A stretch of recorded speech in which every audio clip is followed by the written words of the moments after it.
All right, welcome to episode 2 of Paddle of the Week. This week was a little different. I didn't get quite as much court time as last week, so instead of covering 11 paddles, we're going to cover 8.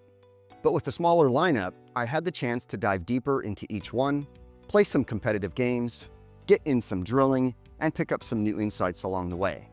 And as always, one paddle stood out and earned that top spot. My goal is usually to feature 4 to 6 paddles, but to be honest, when I'm packing my bag, I see paddles sitting around my office looking lonely, and before I know it, I'm stuffing in just a few extras just in case because they deserve some court time too. If you're new here, here's how it works. Each week, I pick one paddle as my paddle of the week. It could be a new release, an older model I revisited, or just something that stood out to me. No strict rules. If it impressed me, it makes the list. Got a paddle you want me to feature? Drop it in the comments. Before we dive in, quick shout out to this episode's sponsor, Bodhi Pickleball. They make some of the best overgrips out there with tons of color options and just the right amount of tack. Plus, they've got dry grips that won't slip on those hot, sweaty days. And if you're a gear tinkerer like me, they've got tungsten tape, speed caps, and much more. Check them all out at bodhipickleball.com and use my code MPB to save some cash and support this channel. All right, let's get into it and talk paddles. First up is the Joola Hyperion 3S 16mm. You heard that right. The Joola Hyperion 3S 16mm made its way back into my rotation this week. It's a power-focused paddle, but still holds on to a level of control that keeps things manageable on court. The Hyperion offers controlled power without feeling overly springy or jumpy. There's none of that trampoline effect you get with livelier cores like the Mod TA15, or very little. The response is consistent and mostly predictable. The power shows up when you go after it, and the pop stands out in fast hand exchanges or punch volleys, though it still takes some dialing in to keep shots under control. That's usually the trade-off with power paddles. More power and pop can mean less control, but the Hyperion strikes a balance that works. Even after more court time, it holds its predictable response without becoming overly hot or hard to manage. But make no mistakes, a control paddle this is not. The swing weight is 115.4, which falls in the 52nd percentile, which keeps it in the middle of the road for both stability and maneuverability. It's balanced enough to play well out of the box, but still leaves room for customization. I added a 4-inch strip of tungsten tape, 5 grams per inch from Bodhi, along the sides to bump up the sweet spot and improve stability. The stock twist weight is 6.2, that falls in the 22nd percentile. But with the added weight, I got it up to 6.8. It's still not the most forgiving on off-center hits, but for an elongated paddle, the sweet spot felt solid. Compared to the Perseus, the Hyperion felt quicker in the hand, which helped in hands battles at the kitchen. It still had enough heft for plow-through on drives, so I didn't feel like I was giving up power for that added speed. Serves clocked in at 56.6 miles per hour, which falls in the 60th percentile. That has enough to keep returns deep without overswinging, though like with any 3S paddle, it's easy to overdo it. Punch volleys hit 36.7 miles per hour, which is the 46th percentile, which felt balanced, quick enough for fast exchanges, but not so hot that I had to hold back. Spin came in at 2,188 RPM, 34th percentile, which isn't top tier, but gave me enough bite for topspin drives, rolls, and spin-heavy serves. The spin felt consistent, nothing crazy, but enough to shape shots and add some variety. The Hyperion's feel is slightly muted, but there's still enough dwell time to manage softer shots like dinks and drops. It felt connected, neither too soft nor stiff, making it easy to switch between power shots and finesse play without needing to adjust too much. One thing I don't like about the 16mm 3S series in general is the handle. Joola went with a 4.25-inch circumference on the 16mm and a 4.125 on the 14mm. I prefer the slimmer 4.125, which feels better in my hands. The 4.25 isn't a deal breaker, but I wish they'd kept the thinner handle across both models because it's easier to make a handle thicker with an overgrip or two. Overall, the Joola Hyperion 16mm stands out as my favorite in the 3S lineup.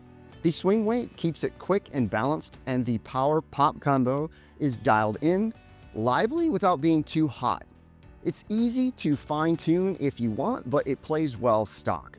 Despite the handle size, I like how versatile it felt, whether going for power or working the soft game.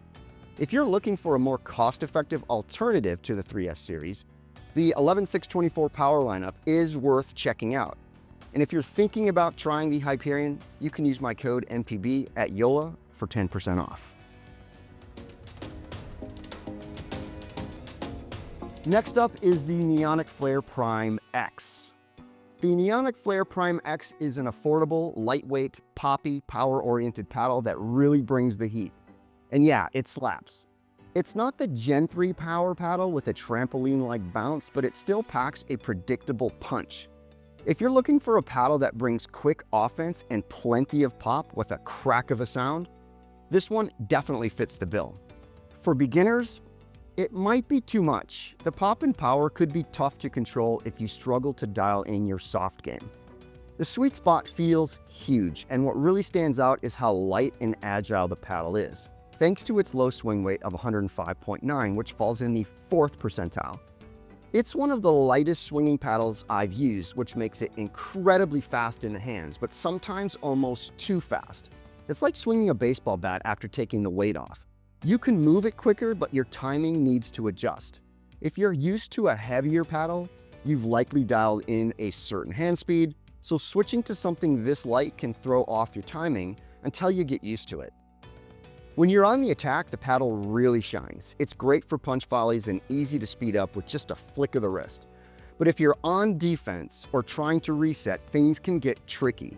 The extra pop means that when someone rips a drive or smash at you, it's easy to send the ball long. It rewards aggressive play, but demands focus when you're absorbing pace. Let's just say that this paddle isn't designed to absorb pace, it's designed to deliver pace. With something like the Hyperion 3S, I can stick my paddle out on a hard hit ball and without much effort, drop it back into the kitchen. With the Flare Prime X though, it's lighter and there's so much natural pop that the ball tends to jump off the face, even when I'm just trying to block. Anyone on the other side of the net hitting down on the ball can easily force a pop-up, especially if you don't nail the soft touch.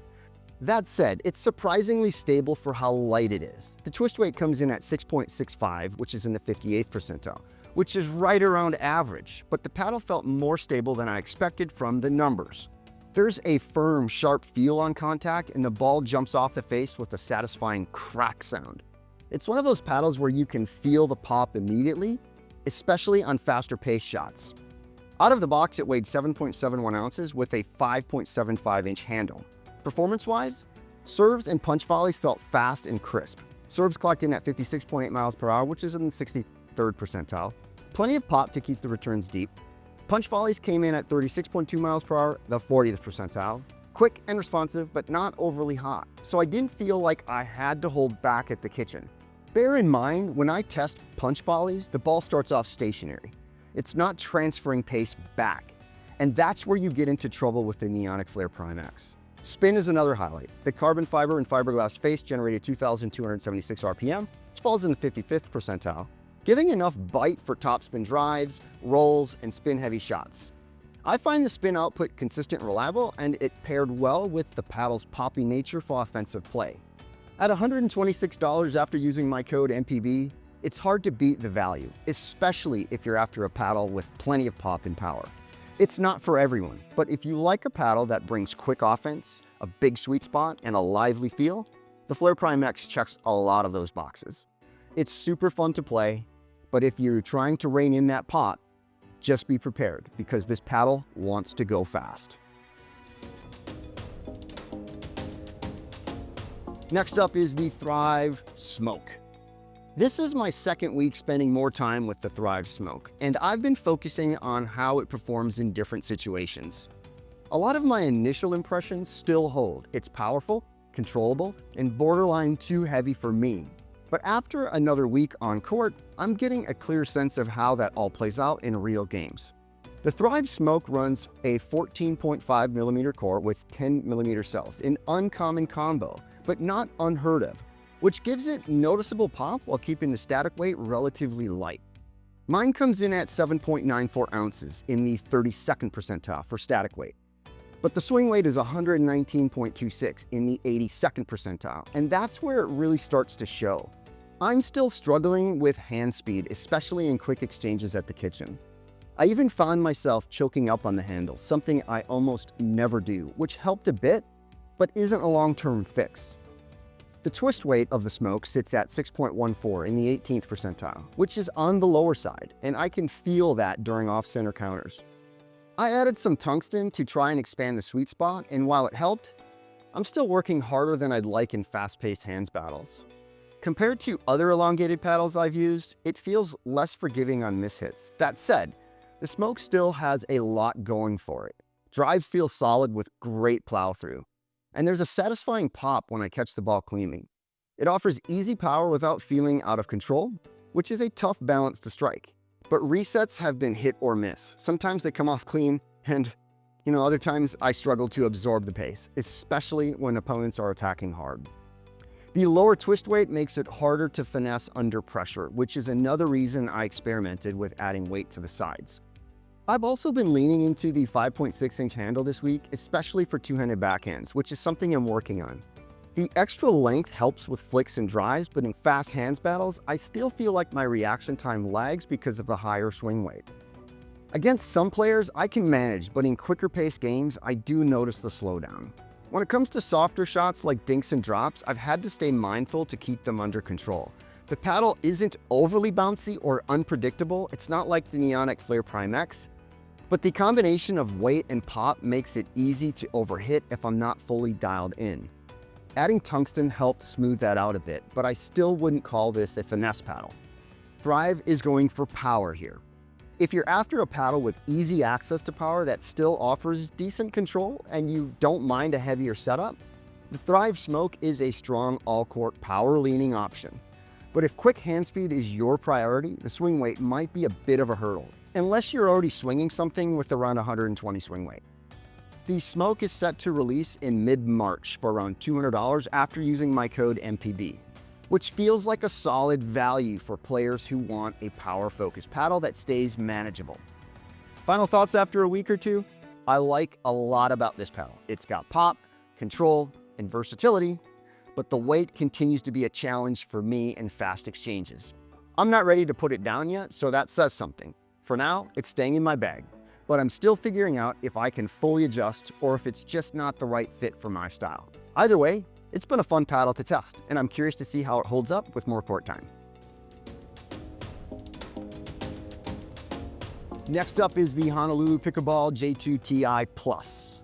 The Honolulu Pickleball J2 Ti Plus is a paddle I've been spending more time with this week, trying to figure out where it fits in my game. Some paddles click right away, while others take time, and this one still feels like it's waiting to fully open up. Honolulu Pickleball mentions that their floating core paddles, including the J2 Ti Plus, go through 3 distinct phases. Phase 1 is the breaking period, where the paddle gradually reaches peak performance. That's where my paddle is right now. Phase 2 is the normal operating range, where it plays best. That's where my J2K Plus is, but not the J2 Ti Plus yet.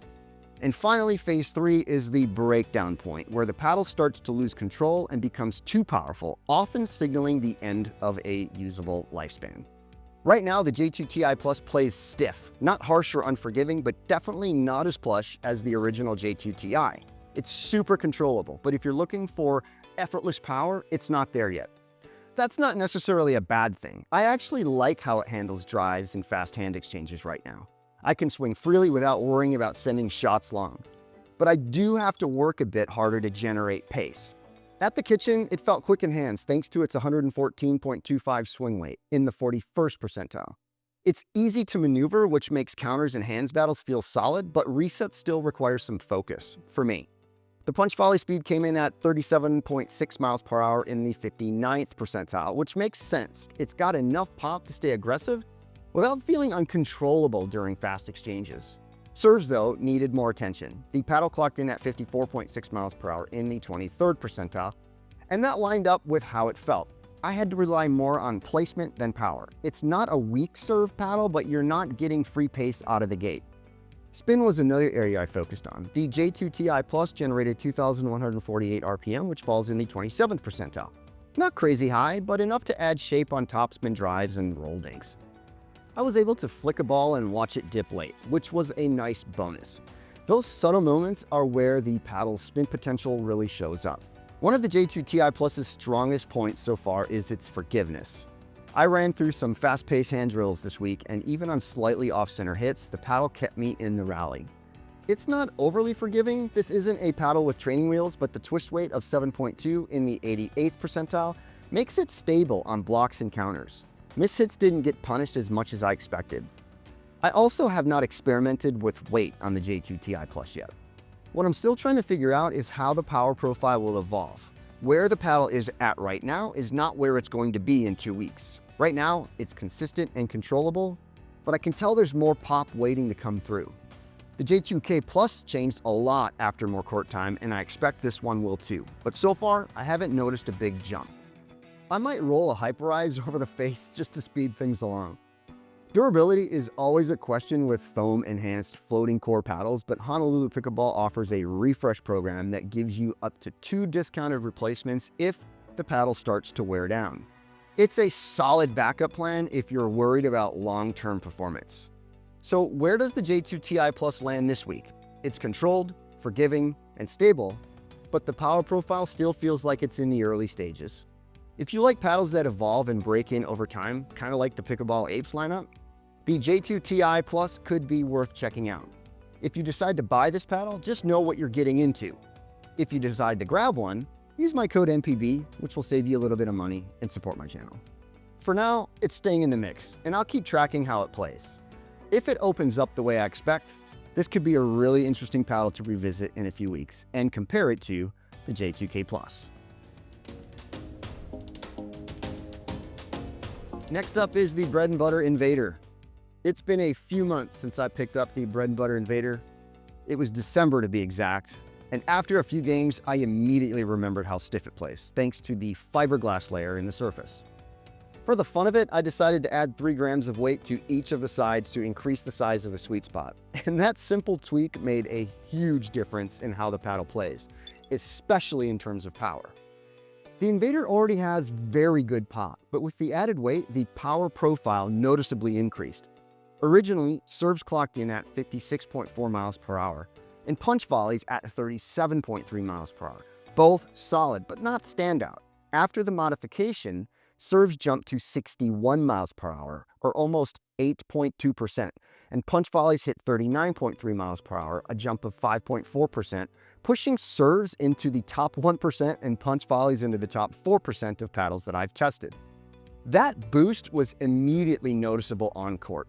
It now has that non-linear power profile. Swing at 50% and the ball flies off like you swung at 80%.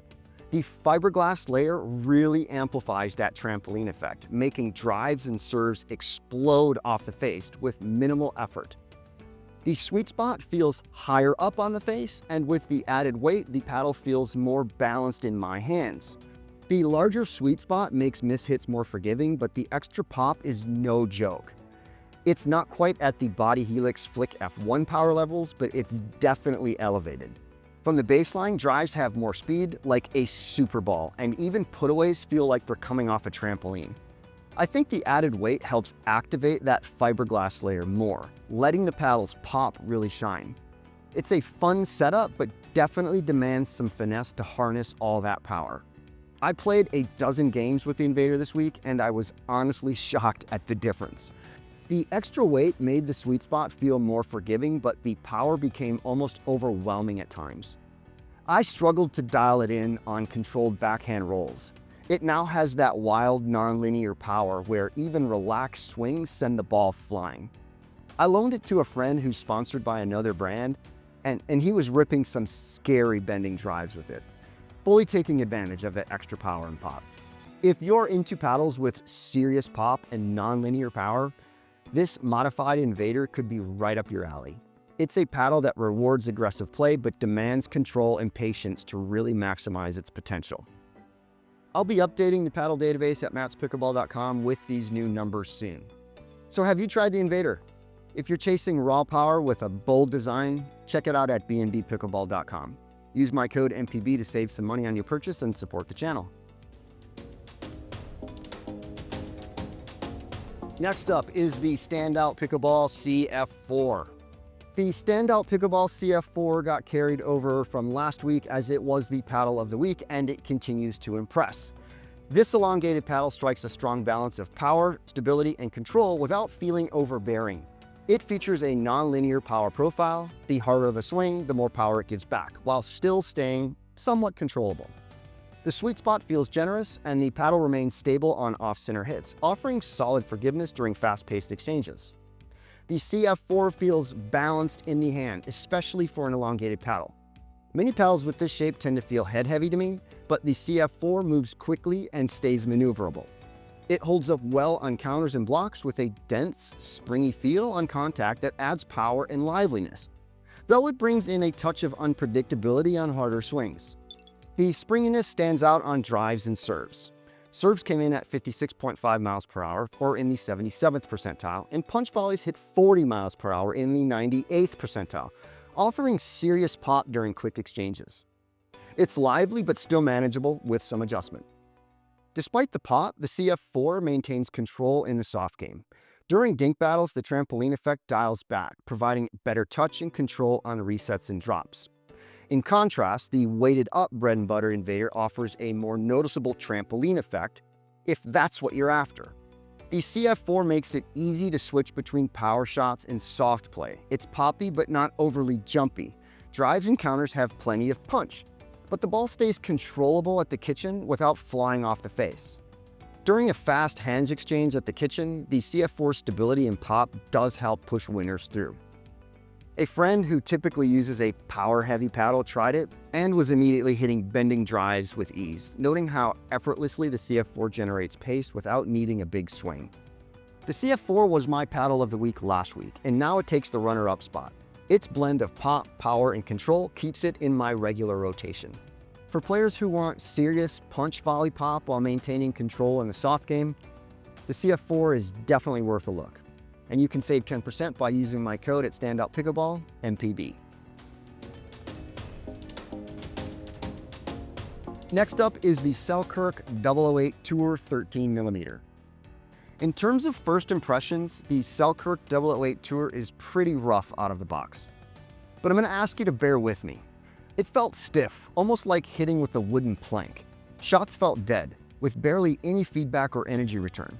The sweet spot was tight, and it lacked the pop I usually look for. But Selkirk ships this paddle with extra weight, encouraging players to fine-tune it, and fine-tune it you must. I took that as a challenge and added 4-inch weighted strips, about 3 grams each, around the perimeter, totaling 12 grams. That tweak completely changed how the 008 played.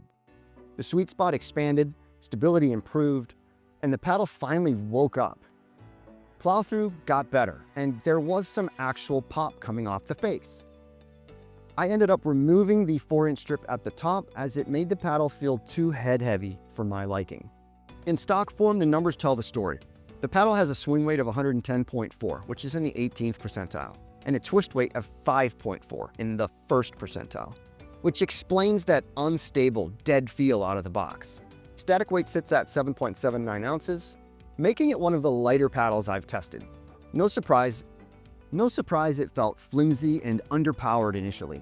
But after the weight mod, everything tightened up, and the static weight only jumped to 8.2 ounces. The added perimeter weight boosted stability, improved plow-through, and even helped pop on volleys and drives. The paddle went from lifeless to controlled and stable, with a sweet spot that felt way more forgiving. This paddle is a project. In its stock form, I wouldn't reach for it, and it reminded me somewhat of the Course Fires lineup. But with the right weight setup, the 008 Tour 13mm can come alive. It offers better control, improved stability, and just enough pop to make it viable for my game. If you're someone who likes to tinker and dial in your gear, the 008 has potential. But if you're expecting a solid out-of-the-box performer, this one's going to need some work first. All right, finally, let's talk about the paddle of the week.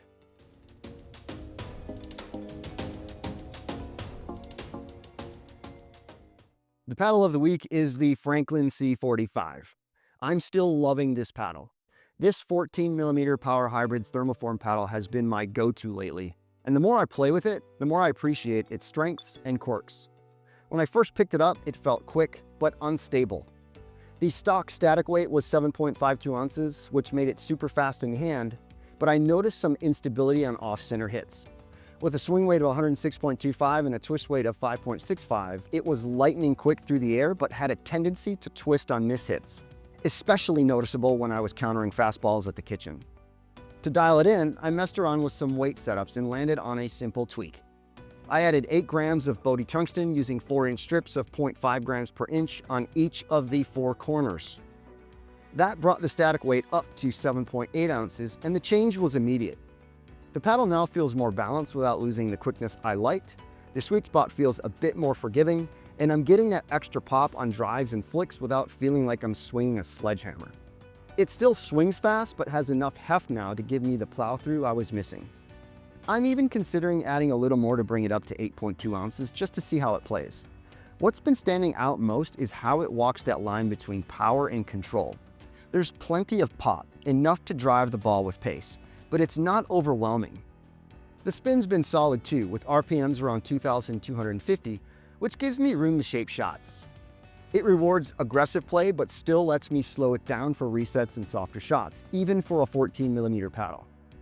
One of the highlights for me is how fast my hands feel with it. The added weight gave me the stability I needed without sacrificing that quick, snappy feel from the stock setup. In kitchen exchanges, I've been able to counter and speed up the ball confidently without worrying about losing control. That's something I'm always chasing in a paddle. I've been playing with the C45 consistently over the past few weeks, and honestly, I just can't seem to put it down. That's why the Franklin C45 is my paddle of the week. If you're after a paddle that's lightweight, quick, and offers offensive tools without going overboard on power, the C45 is worth checking out. And with some simple weight tuning, it really comes alive. This one's definitely staying in my bag for a while. You can grab one on March 5th and use my code MPB to save 10%. All right, that's it for this one. Thanks so much for watching. If you enjoyed this video, don't forget to hit that like button, subscribe to the channel, and drop a comment if you've got any thoughts or questions. Thanks again for watching, and I'll see you in the next one.